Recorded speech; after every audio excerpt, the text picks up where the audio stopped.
Ça y est, c'est parti, la saison reprend enfin avec le premier match de l'Olympique de Marseille au Stade Vélodrome. C'est demain soir face au Bayer Leverkusen. Alors, certains d'entre vous vont me dire « Attends Christophe, c'est pas le premier match officiel ». Oui, vous avez raison, c'est pas le premier match officiel, mais ça en ressemble, ça y ressemble. C'est tout comme l'OM va étrenner son nouveau maillot dans son stade avec ses nouveaux joueurs qui vont être présentés au Stade Vélodrome. Alors évidemment, il y a un peu d'émotion, il y a un peu d'enthousiasme, mais on va prendre du recul dans cette vidéo, c'est important de le préciser. Bienvenue sur CM Football, bienvenue pour cette nouvelle vidéo. On va prendre du recul parce que l'enthousiasme, on l'avait. On l'avait par rapport à Iliman Ndiaye qui arrive à l'Olympique de Marseille. C'est fait, il va être présenté demain soir, il va être officialisé ce jour, peut-être au moment où vous allez regarder cette vidéo. En tout cas, sinon, ça sera une très très grosse clim parce qu'il a été accueilli comme il se devait à Marignane. Et vous avez été plus de 60 000 à voir cette vidéo. Alors merci beaucoup. Quasiment un stade Vélodrome qui a vu la vidéo d'Iliman Ndiaye. Merci pour votre soutien, merci parce que vous êtes formidable pour tous les encouragements que vous m'apportez. Alors, on va rentrer tout de suite dans le vif du sujet et on va se dire tout de suite que dans le football, ça va très vite quand on ne joue pas. Et ouais, quand on ne joue pas, rappelez-vous, c'était il y a 2 mois. L'Olympique de Marseille terminait le championnat 3e. Regardez ces petites croix rouges qui existent sur les 5 derniers matchs de la saison dernière. L'Olympique de Marseille a pris 4 défaites. Et vous avez été quelques-uns à me le souligner sur Twitter. Si l'OM n'avait pas perdu ces matchs, l'OM aurait été ex-aequo avec le Paris Saint-Germain. Alors, on va pas s'enflammer, mais justement, je voudrais prendre du recul par rapport à cette intersaison qui n'est pas encore terminée parce qu'on est à la moitié du mercato, mais de cette 3e place qui était un échec en fin de saison dernière, au mercato qui est en train d'être réalisé, on parle potentiellement de l'OM joue le titre. Évidemment, il y a beaucoup d'émotions, mais prenons du recul, prenons les objectifs les uns après les autres. D'abord, il va falloir aller chercher cette qualification en Ligue des Champions. Alors, on va revenir sur ce mercato rapidement, cette période de 2 mois qui vient de se passer, parce qu'on a vécu le chaud et le froid à Marseille. Pas d'intermédiaire. Je quitte l'OM. Les mots d'Igor Tudor qui avait déclaré donc démissionner de l'Olympique de Marseille juste avant la dernière journée de championnat face à Ajaccio. Ensuite, la conférence de presse de Pablo Longoria qui disait tout sur le mercato, l'entraîneur, le bilan. Il faisait le point. On s'attendait à avoir un entraîneur qui arriverait assez rapidement. Il y avait des profils qui avaient été ciblés et un potentiel favori, c'était Marcelo Gallardo qui était là, Paulo Fonseca en ligne de mire également, Franck Hez à demi-mot. Et puis finalement, Gallardo n'était pas réellement une piste, on l'apprendra par la suite, mais en tout cas, il avait dit non. Il avait dit non, et ça a permis à l'Olympique de Marseille de pouvoir travailler calmement sur la piste Marcelino. On a eu Fabio Grosso qui a été avancé également, on a eu Christophe Galtier également qui a été avancé, et puis finalement, c'est Marcelino qui est devenu l'entraîneur de l'OM avec une analyse complète que vous pouvez retrouver encore sur la chaîne pour présenter le profil du technicien espagnol. Une stratégie bien définie par le président Longoria avec Javier Ribalta à ses côtés, les grands travaux, on avait analysé ce qui attendait devant lui Pablo Longoria qui a présenté Marcelino en conférence de presse et qui avait annoncé à ce moment-là « Je vais prendre des risques. On va prendre le temps, mais on va prendre des risques pour ce mercato. » Le moins que l'on puisse dire, c'est que il a pris des risques et il a pris des risques qu'on attend payants maintenant parce que le mercato, offensif en tout cas, est de toute beauté. On a eu d'abord Geoffrey Kondogbia qui a été officialisé. On a eu les mots de Marcelino qui était très intelligent, qui a justement nuancé tout ce qu'on pouvait attendre de cette prise de parole en disant que ce n'était pas son choix direct, que le club était en discussion avec le joueur avant même que Marcelino soit intronisé. Choix des mots importants pour ne pas faire aussi de jalousie dans l'effectif et dire que Kondogbia sera un joueur comme les autres, malgré l'histoire qui existe entre les deux, puisque Kondogbia était l'homme de base de Marcelino à Valence. On a eu ensuite Renan Lodi, l'international brésilien de l'Atlético Madrid, qui a signé. On s'est interrogé si c'était une bonne idée. La réponse, clairement, est oui. Mais si vous voulez en savoir plus sur Renan Lodi et que vous découvrez la chaîne dès à présent, bienvenue.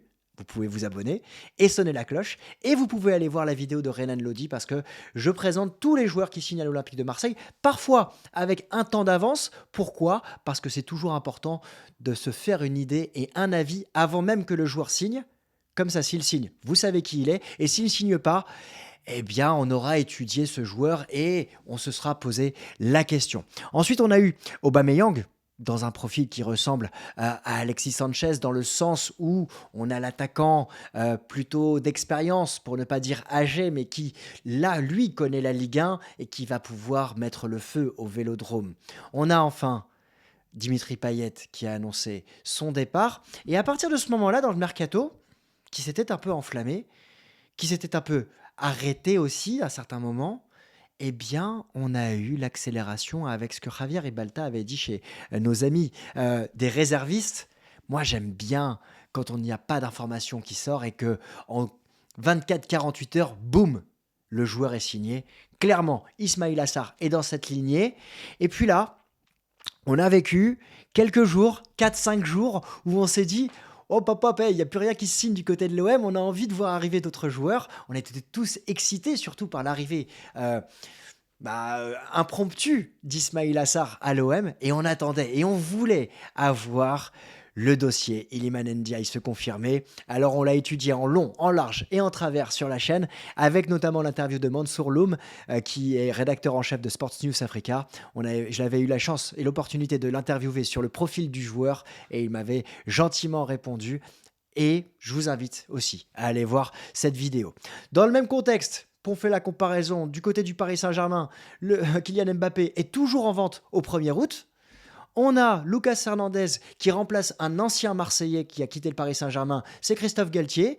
Lui, il a retourné sa veste pour signer du côté du Paris Saint-Germain. En élément de langage, il aurait pu faire plus propre. Je pense même que les supporters du Paris Saint-Germain ne sont pas réellement satisfaits de sa communication par rapport à son nouveau maillot. Et puis, on a le Paris Saint-Germain qui pourrait recruter un joueur qu'il aurait pu avoir gratuitement il y a un an, avec Ousmane Dembélé, qui pourrait coûter plus de 50 millions d'euros. À suivre. En tout cas, le mercato du PSG est différent des autres années. J'en parle parce que clairement, ça sera un concurrent direct pour la course à la qualification en Ligue des Champions la saison prochaine. Du côté du Racing Club de Lens, on a un club qui s'est plutôt appauvri au niveau des joueurs, enrichi au niveau financier. C'est Seko Fofana qui a quitté le Racing Club de Lens. Loïs Openda, à ce moment, n'a pas été remplacé. Et lui, il est parti du côté de Leipzig. L'OM saisit des opportunités et offensivement va avoir sa carte à jouer. Dans le même contexte, on a l'Arabie Saoudite qui a fait un mercato important. Attention à l'Arabie Saoudite pour Chancel Mbemba. Et enfin, on en oublierait presque l'arrivée de Ruben Blanco qui a signé pour 1,5 million du côté de l'Olympique de Marseille. Un contexte, vous le voyez, qui a soufflé le chaud et le froid. Un mois sans réelles nouvelles au mois de juin, et puis après une accélération et des risques qui ont été pris. Alors dans ce contexte, quelle sera la composition de l'Olympique de Marseille? Je vais vous la partager, et je vais vous partager ma compo, et je vous invite à réagir en live et de me dire ce que vous en pensez. Alors je suis parti sur un 4-4-2 pour appréhender ce mois très lourd qui va attendre l'Olympique de Marseille, ce mois du danger qu'on va suivre bien évidemment, même si je serai en congé. Le décor va changer, mais je serai présent. Alors, Pau Lopez dans les buts, évidemment, il n'y a pas de question. Peut-être que Ruben Blanco aura des minutes durant ce mois, on verra. En tout cas, j'attends de lui qu'il soit décisif. Un côté décisif de Pau Lopez, c'est vraiment important par rapport à la saison dernière, parce qu'il avait manqué peut-être des éléments clés à certains moments de la saison. Sur la défense centrale, je partirai sur Djigo Mbemba. C'est pour moi la défense type, même si j'attends peut-être de voir Balerdi grandir, un Balerdi qui a les faveurs aussi de Marcelino et qui pourrait rentrer dans cette rotation de l'effectif. Attention à Mbemba qui pourrait quitter, on pourrait, d'ici la fin du mercato, on pourrait avoir cette charnière centrale. En tout cas, il faudra recruter, quoi qu'il arrive, au moins un élément, voire deux, pour être parfait pour la Ligue des Champions ou l'Europa League. On reste sur la charnière Mbemba-Gigot pour moi. Sur le match de demain, je m'attends à avoir Soglo sur le côté gauche parce que Lodi a repris l'entraînement seulement il y a quelques jours, l'entraînement collectif. Il risque d'être un peu trop juste. Et Jonathan Klaus sur le côté droit. J'ai déjà parlé de Jonathan Klaus. Il faut absolument une doublure pour le mettre en concurrence parce que je pense qu'il peut s'adapter à ce poste de latéral droit, mais c'est davantage un piston. Pour la suite de la saison, je m'attends évidemment à avoir Lodi et Soglo, qui pourrait donc être la doublure de Lodi, à voir si ce jeune joueur peut gagner en puissance. Au milieu de terrain, sur les deux, le double pivot, je m'attends à avoir Kondogbia en titulaire indiscutable. Il pourra évidemment être remplacé, mais il y a de la matière. Si j'avais un choix à faire, je vous l'avais déjà présenté dans une autre vidéo, pour moi ce serait Ounahi qui devrait l'accompagner parce que Ounahi a besoin d'avoir un pilier à ses côtés, comme dans la sélection marocaine avec Amrabat qui avait fait de lui un ratisseur de ballon, et ensuite à Ounahi un accélérateur de jeu avec le jeu face à lui. Mais les matchs de préparation ont montré que ce ne sera pas ce choix-là qui sera réalisé. Ce qui se dit dans la presse, c'est que c'est Verretou qui tiendrait la corde pour être l'accompagnateur de Geoffrey Kondogbia et donc organiser le jeu à la récupération du ballon une fois que Kondogbia a récupéré. On peut avoir une vraie concurrence ici. J'ai pas d'ordre de préférence entre Rongier et Guendouzi. Ça va se batailler entre les trois. Je m'attends à avoir un Guendouzi nouveau cette saison. En tout cas, s'il a envie de rester du côté de l'Olympique de Marseille, je m'attends à le voir se batailler pour aller récupérer une place. En tout cas, il y a 4 milieux pour 2 places. C'est bien. À voir après comment ils seront utilisés. Mais je m'attends à avoir un Guendouzi qui pourrait correspondre aussi à ce profil de deuxième relanceur après Kondogbia pour justement apporter de la fougue, de la vitesse et de la précision dans les passes, même si mon choix numéro 1 serait Ounahi. Dites-moi en commentaire ce que vous pensez déjà de cette première partie d'équipe et si vous êtes d'accord avec ce schéma-là. Concernant les ailiers, eh bien, à droite, Ismail Assar, pas de question. C'est comme ça qu'il a été utilisé dans le match de préparation qu'il a joué face à Valjvik. Et de l'autre côté, c'était Ounahi. Un Ounahi qui avait plutôt été très intéressant à mes yeux parce qu'il avait eu le repli défensif nécessaire qui est demandé par Marcelino. Et il avait eu aussi cette faculté à se projeter vers l'avant, à se projeter dans un pressing, dans un contre-pressing au moment où l'OM, dans les 20 premières minutes, jouait très haut. Et il avait participé à l'ouverture du score de Pape Gueye. Donc, à regarder également avec Amin Harit qui pourrait rentrer en jeu. Mais je m'attends à avoir ce 4-4 d'abord titulaire demain, peut-être avec Soglo à la place de Lodi pour le match face au Bayer Leverkusen. Et pour moi, ça ressemble à l'équipe qu'on pourrait avoir lors des matchs de qualification à la Ligue des Champions. Et enfin, devant, Iliman Ndiaye, qu'on devrait avoir étraîné son maillot avec l'OM. Il devrait choisir le numéro 29, on va voir. Et Aubameyang devant. Iliman Ndiaye dans un poste de 9,5 électron libre, un poste de 9,5 qui lui convient bien. Un Iliman Ndiaye qui a fait toute la préparation avec Sheffield, qui pourrait donc être titulaire dès demain et qui pourrait accompagner Pierre-Emerick Aubameyang, qu'on espère voir marquer dès son premier match au Vélodrome. Une question va se poser évidemment par rapport aux autres joueurs qui peuvent les accompagner. Il y a une place pour Malinowski ici à la place d'Iliman Ndiaye, à voir comment il peut être utilisé. Il n'avait pas été servi dans les meilleures conditions lors des matchs de préparation. De la même manière, Vitinha a une carte à jouer dans ce rôle de neuf qu'il va pouvoir étraîner cette saison. Il va être attendu, bien évidemment. Si on fait le point global sur les autres postes et les autres doublures, eh bien on se rend compte que du côté d'Ismail Assar, même si Iliman Ndiaye peut jouer sur le côté droit comme avec la sélection sénégalaise, c'est Mugue qui est aujourd'hui la doublure d'Ismail Assar. Jonathan Klaus, il y a toujours cette problématique derrière lui. Et Chancel Mbemba, on peut imaginer que Isaac Touré pourrait le remplacer, même si je vois plus Isaac Touré côté gauche dans cette charnière centrale. Mais, vous le voyez, pour que l'équipe soit complète pour la Ligue des Champions, si l'OM se qualifie en Ligue des Champions, on peut s'attendre encore à avoir du mouvement et des recrues. Je serais curieux d'avoir votre avis sur cette tactique que je vois employer demain. Donc, ce n'est pas un match que je débrieferai à chaud, mais on se donnera rendez-vous jeudi, évidemment, pour une analyse à froid de cette rencontre et de savoir quels sont les enseignements à tirer de cette rencontre. N'hésitez pas à me dire en commentaire ce que vous en pensez. On va avancer avec le Bayer Leverkusen. Ce qu'il faut en savoir pour cette rencontre, c'est que c'est un club qui a terminé 6e de la Bundesliga l'année dernière, un club qui sera donc en Europa League, qualifié directement en Europa League. Ils étaient qualifiés en Ligue des Champions la saison dernière, ils ont été reversés en Europa League, demi-finalistes après avoir sorti notamment l'AS Monaco. Ils sont tombés face à l'AS Roma de José Mourinho, excusez-moi.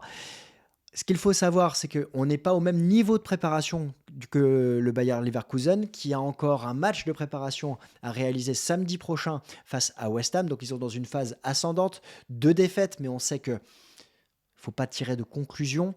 Je m'attends à un match compliqué, hein. On parle d'une équipe qui joue en, en 3-4-3, en 3-4-2-1, qui aime avoir la possession, qui a de la solidité, qui a peu changé d'effectif, avec seulement des petits points qui ont été améliorés. Je pense qu'on va avoir une belle opposition demain soir au Vélodrome. Évidemment, le point à prendre en compte, c'est que c'est Xabi Alonso, l'entraîneur, un entraîneur qui aime le ballon, qui fait la différence. C'est ce que disent les joueurs qui sont recrutés lorsqu'ils arrivent au Bayer Leverkusen, parce que c'est un homme qui aime le ballon. Pour ceux qui ne le savent pas, il fait partie de la shortlist des entraîneurs qui pourraient remplacer Carlo Ancelotti la saison prochaine au Real Madrid. Voilà. Donc on a un technicien ici qui aime grandir et qui sait grandir avec son club et qui pourrait être très intéressant dans les années à venir.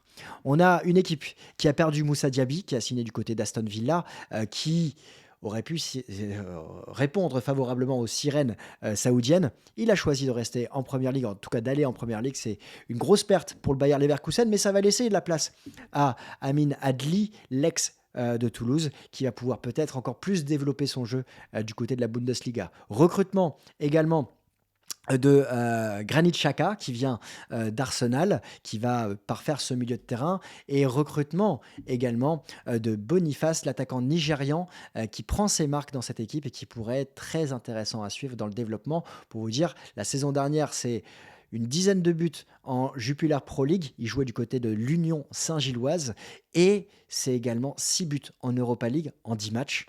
Donc, une progression qui est attendue de son côté. Il y a un gros duel s'il se retrouve face à Mbemba et Gigot, qui sera à suivre, encore une fois, dans un match de préparation et un match amical. Alors, mon avis global sur cette compo, vous le connaissez, donc je vous laisserai débattre et me dire votre avis en commentaire. Non, ce que je voudrais vous partager, c'est l'approche qu'on doit avoir de cette rencontre. C'est le dernier match de préparation. On ne va pas pronostiquer cette rencontre. Évidemment, on aimerait une victoire, mais on est dans un match de préparation, donc il faut savoir aussi garder ce recul nécessaire. Le match le plus important, c'est celui qui arrive la semaine prochaine face au Panathinaikos ou au Dnipro Petrovsk. Vous avez vu, je me suis bien entraîné, il n'y a pas eu de bug. Ce match-là, il va être hyper important pour la suite de la saison. Là, aujourd'hui, demain, c'est le match qui va permettre de pouvoir parfaire encore les automatismes, de voir dans quelle mesure seront les joueurs. Ils vont devoir s'adapter entre eux. Ils vont devoir aussi, Marcelinho va devoir capitaliser sur des joueurs qui ont l'habitude de jouer ensemble. Donc, quel que soit le résultat, moi je m'attends à avoir surtout des belles phases de jeu et des automatismes. Alors après, si Aubameyang marque, si Ndiaye marque, si Ismaïla Sarr marque, oui, on va être très content. Mais gardons en tête d'avoir un recul nécessaire sur ce nouvel entraîneur qui arrive. Gardons en tête que ces joueurs doivent encore parfaire leurs automatismes. Et ensuite, il sera temps de se projeter sur le début de la saison, la semaine prochaine, avec 2 vidéos qui arriveront d'avant-match pour prévoir la Ligue 1, mais pour prévoir cette Ligue des Champions. Pour ceux qui sont encore présents, j'aimerais vous partager un dernier mot, plutôt perso. C'est probablement la dernière vidéo que vous verrez dans ce studio, parce que il va changer. Voilà, demain, déménagement. Jeudi, prochaine vidéo. Ça sera les mêmes éléments qu'on va retrouver, mais ça sera plus ce même décor. Les choses vont un peu évoluer à droite à gauche. Ça me fait quand même quelque chose, parce que c'est un studio dans lequel j'ai partagé, je pense, une bonne 200 de vidéos depuis 8 mois. Et j'ai pris beaucoup de plaisir. C'est là où j'ai franchi le cap des 100K. Voilà, j'essaye, voilà, c'est là-bas. Les 100K ont été réalisés ici grâce à vous. Et donc, il y a un peu d'émotion. Les cartons sont en train d'être faits. Je ne vous présente pas, mais ils sont tous là, autour de moi. Et juste après, je vais clôturer un beau chapitre ici. Et ça me fait un peu quelque chose. Donc, c'est grâce à vous que ce studio a été créé.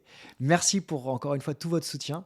Et jeudi, il y aura une nouvelle vidéo qui sera réalisée. Ça sera le débrief à froid de Marseille-Bayer Leverkusen.